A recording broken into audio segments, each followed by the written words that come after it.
sculpt yourself. Assalamu alaikum. This is Usama from Holla Health Cartel, and this is my first video. And I thought it would be interesting if we did a take on what is happening around Big Rammy and what Bob had to say regarding Big Rammy.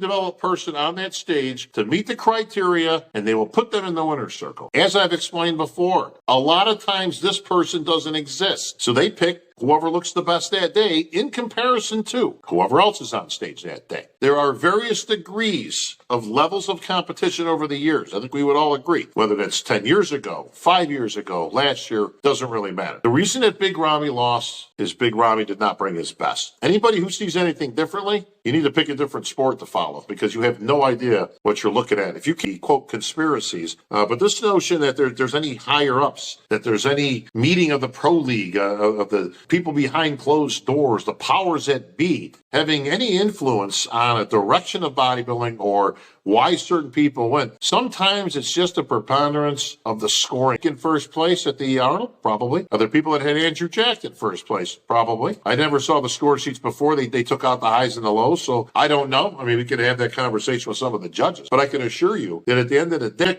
Trigilli, you put out a thing on your podcast the other day talking about how you feel as though I'm speaking for the pro league, and the pro league sending a message to Rammy. Bro, I don't care what you feel, okay? This ain't about your feelings. It's about my facts. Okay? I don't speak for the pro league. I speak for me. That's my advice is to Big Rammy. Whether he takes him or leaves him, that's up to him. And any of the commentary I put out there, this is not a pro league thing. This is a voice of bodybuilding thing. And that's me. You can continue to feel however you want, but I can assure you, you've got no idea what you're talking about.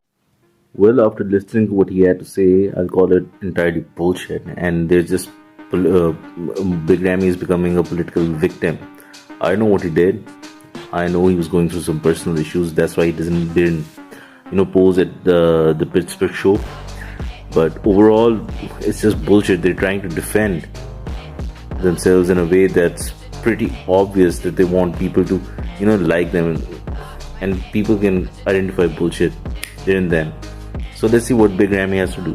He need me to be retired from the bodybuilding or to stop to doing any show anymore. I don't know this advice for what. I think I did well all these years. I think I respected everyone from last 10 years when I'm doing this game. And in the end, I don't heard about this advice to come to anybody before. I don't know why.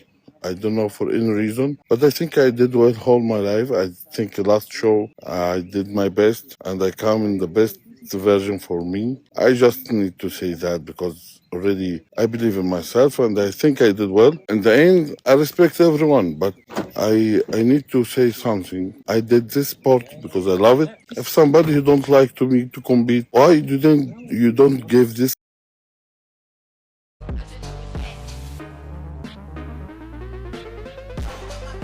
After listening to what Big Rammy had to say, I kind of feel sorry for him. He's such a nice guy, and it sort of reminds me what happened with Lee Priest. He still is a legend, and even Jay Cutler had to say that he was the freakiest thing that he had ever seen. I know Big Rammy wasn't up to mark during the Olympia, but still, I think at the Arnold Classic, he just slayed it. And they overlooked him. What a shame. Well, till then, let's see what happens to Big Rammy. Take care.